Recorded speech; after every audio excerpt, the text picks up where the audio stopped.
responsables des mouvements citoyens, des sociétés civiles, des partis politiques, des associations d'éveil patriotique et des mouvements de jeunes de la ville d'Ouvira et des territoires d'Ouvira.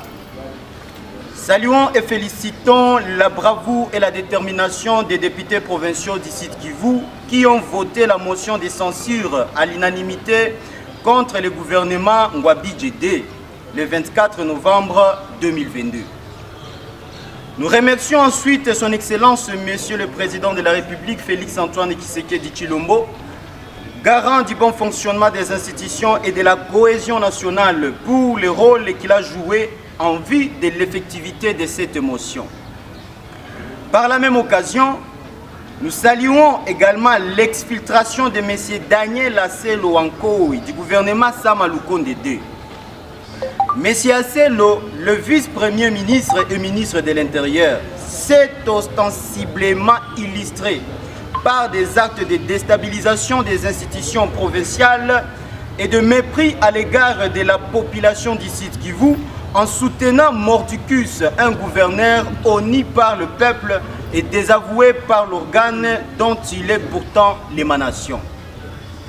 Toutefois, alors que la page noire du règne Ngwabi Djedé s'est fermée petit à petit, l'espoir des habitants de la province du Sud Kivu s'est évaporé d'un cran le mercredi 22 mars 2023 quand la Cour constitutionnelle a prétendu réhabiliter M. Théo Ngwabi Djedé. Cet arrêt impopulaire de la Cour constitutionnelle donne l'impression que dans ces pays, la population n'a plus droit au chapitre quant à la marche de leurs institutions. Pourtant, point n'est plus besoin de démontrer combien l'état du système Ngwabi Djedé avait accentué la misère de ses administrés et que son départ apportait un ouf de soulagement dans les chefs de la population. De ces faits, le retour de M. Théo Ngwabi Djedé au gouvernorat signera également le retour de la dilapidation du dernier public, du détournement intempestif des fonds, de l'exploitation illégale des minéraux, de la privatisation des faits des biens publics, de la spoliation des terrains publics, du clientélisme, de l'insécurité et du banditisme urbain, du blocage des fonds d'entretien des infrastructures à l'instar de la route Mwami et de la route Espoir dans la ville d'Ouvira, de l'abandon du peuple en proie aux catastrophes naturelles, etc.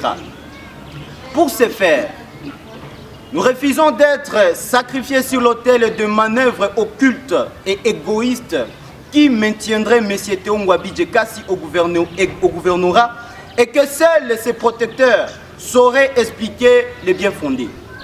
Ainsi, le retour de M. Théo Ngwabi Djedé ne manquera pas d'avoir un impact fâcheux sur l'électorat de son Excellence M. Félix-Antoine Tshisekedi Tshilombo aux échéances électorales de 2023.